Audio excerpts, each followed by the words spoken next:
ನಮಸ್ಕಾರ ಗುರುಗಳೇ.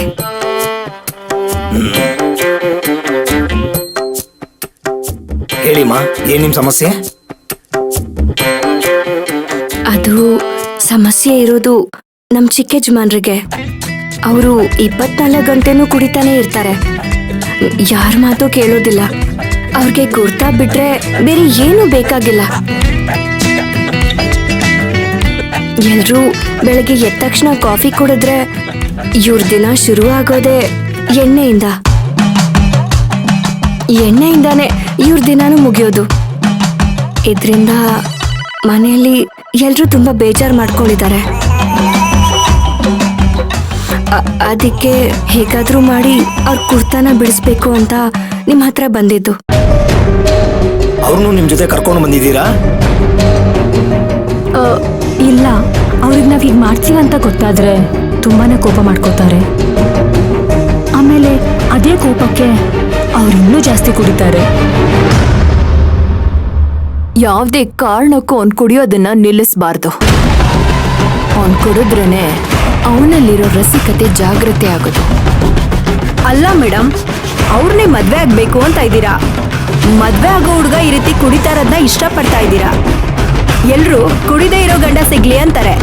ಆದ್ರೆ ನೀವು ಅವ್ರು ಇಷ್ಟು ಕುಡಿತಾ ಇದ್ದಾರೆ ಅಂತ ಗೊತ್ತಿದ್ರು ಅದನ್ನ ಬಿಡ್ಸೋದ್ ಬಿಟ್ಟು ಇನ್ನು ಕುಡಿಲಿ ಅಂತಿದ್ದೀರಲ್ಲ. ಅದೇ ನನಗೂ ಆ ಹಳ್ಳಿ ಗುಗ್ಗುಗೂ ಇರೋ ವ್ಯತ್ಯಾಸ.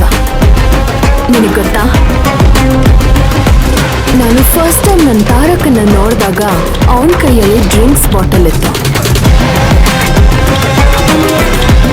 ಅವನ್ ಕುಡಿಯೋ ರೀತಿಗೆ ನಾನು ಫಿದಾ ಆಗ್ಬಿಟ್ಟೆ. ಎಲ್ರು 1 ಕ್ವಾರ್ಟರ್ ಕುಡಿತಿದ್ದಾಗೆ ಅವ್ರಿಗೆ ನಿಂತ್ಕೊಳ್ಳೋದಕ್ಕೂ ಆಗಲ್ಲ.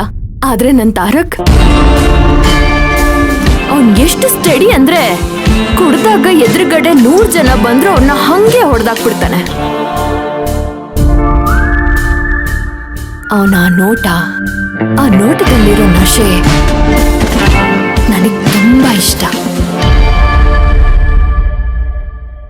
ನೋಡಿ, ನಶೆ ಸಿಗುತ್ತೆ ಅಂತ ಕುಡಿಯೋರು ಒಂದ್ ರೀತಿ ಇದ್ರೆ, ಆಸೆ ಮತ್ತು ಚಟಕ್ಕೋಸ್ಕರ ಕುಡಿಯೋರು ಇನ್ನೊಂಥರ. ಕುಡುಕರಲ್ಲೇ ನಾನಾ ರೀತಿ ಇದ್ದಾರೆ. ಅದಕ್ಕೆ ಅವ್ರನ್ನ ನೋಡ್ದೆ ಔಷಧಿ ಕೊಡೋದು ಹೇಗೆ ಅಂತ ಯೋಚನೆ ಮಾಡ್ತಾ ಇದ್ದೀನಿ. ಹೇಳಿದ್ನಲ್ಲ ಗುರುಗಳೇ, ಅವ್ರಿಗೇನಾದ್ರೂ ಈ ವಿಷಯ ಗೊತ್ತಾದ್ರೆ ಅವ್ರು ಖಂಡಿತವಾಗ್ಲೂ ಇದನ್ನ ತಗೊಳ್ಳೋದಿಲ್ಲ. ಅವ್ರಿಗೆ ಗೊತ್ತಾಗದೇ ಇರೋ ಹಾಗೆ ಇದನ್ನ ನಾವು ಅವ್ರಿಗೆ ಕೊಡ್ಬೇಕು.